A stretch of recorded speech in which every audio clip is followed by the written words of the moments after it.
কাছের মানুষ ঠকালে কাকে বিশ্বাস করবেন? আসসালামু আলাইকুম, কেমন আছেন সবাই? কিছু কিছু মানুষ অন্যের ভালো সহ্য করতে পারে না আর নিজেও কোনোদিন ভালো থাকতে পারে না, তাই তো মানুষের পিছনেই পড়ে থাকে। হঠাৎ করে এমন কথা বলার কারণকে অবশ্যই আপনাদের সাথে শেয়ার করব। আগে একটু বলি, সবাই কিন্তু আমাকে একা রেখে চলে গেছে, আবারও একলা সংসারে মন খারাপ নিয়ে সকালের কাজ শুরু করতে হয়েছে। 2 দিন না খেয়ে থাকি, সমস্যা নাই, কিন্তু ঘর গুছিয়ে রাখতে হবে। আজকে আমি রান্না করার জন্য কচুরছড়ি সেদ্ধ বসিয়ে মাছ কেটে নিলাম। এই তরকারিটা এইভাবে রান্না করলে একটু বেশি ভালো লাগে। আপনার কাজে ভুল ধরার জন্য হাজার মানুষ থাকবে, কিন্তু কেউ আপনাকে কাজ শিখিয়ে দিতে আসবে না। যাই হোক, মাছগুলোতে একটু মশলা মেখে কিছু সময়ের জন্য রেখে দিব, আর অন্যদিকে কচুর ছড়িগুলো ছোট ছোট করে কেটে নিব। কচুর ছড়ি এইভাবে সেদ্ধ করে পরিষ্কার করে নিলে মোটেও গলায় ধরে না আর খেতেও ভালো লাগে। প্রথমেই আমি হলুদ আর লবণ দিয়ে একটু ভালো করে ভেজে নিব। কিছু সাধারণ রান্না একটু ভালোভাবে রান্না করলে অসাধারণ হয় খেতে। দেখবেন বয়সের সাথে সাথে মানুষের রুচিরও অনেক পরিবর্তন হয়। প্রথমেই আমি মশলা মাখা মাছগুলো ভালো করে কষিয়ে নিব। তেলে ভাজার চেয়ে এভাবে একটু বেশি ভালো লাগে আমার কাছে।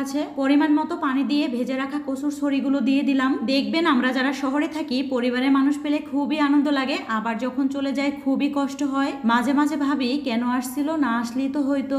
আর আমাদের সমাজে কিছু মানুষ আছে, ভাই বোনের ভালোবাসা বলেন বা সন্তানের প্রতি মা বাবার ভালোবাসা বলেন, কোনোটাই সহ্য করতে পারে না। গতকাল আমার ভাই আমার বাসায় এত কিছু নিয়ে আসছে, যা দেখে কিছু মানুষ বলছে আমার জামাই নাকি বসে থাকে শ্বশুরবাড়ি থেকে কখন খাবার পাঠাবে। মেহমানি যদি এত কিছু নিয়ে আসে, তাকে আর বাজার করতে হবে না, টাকা খরচ করতে হবে না।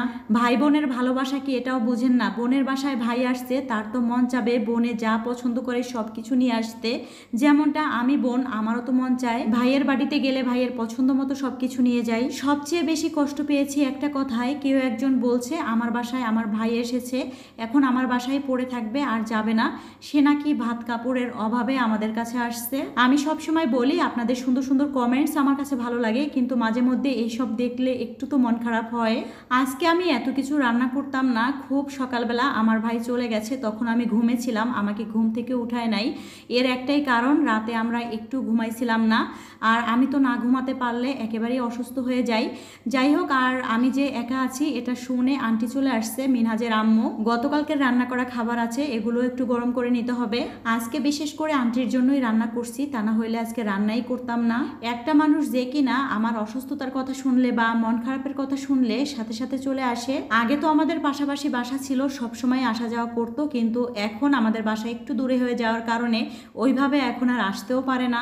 আমার রান্নাঘরের অবস্থা কি দেখেন, এগুলো কিন্তু সব গুছিয়ে নিতে হবে। সত্যি কথা বলতে, মন ভালো থাকলে সব কাজ করতেও মন চায়। ভেবেছিলাম ভাই বোনের বাসাতে আসছে, 2টা দিন হয়তো থাকবে, কিন্তু তাও থাকলো না, সকালেই চলে যায়। আজকে কিন্তু আমি আলু ভর্তা এইভাবেই বানিয়েছিলাম, ডালের মধ্যে আলু সেদ্ধ করে। হাতে সময় না থাকলে কে কে আমার মতো এরকম করেন অবশ্যই জানাবেন। তো যাই হোক, সবাই ভালো থাকবেন। আজকের ভিডিওটি এ পর্যন্ত।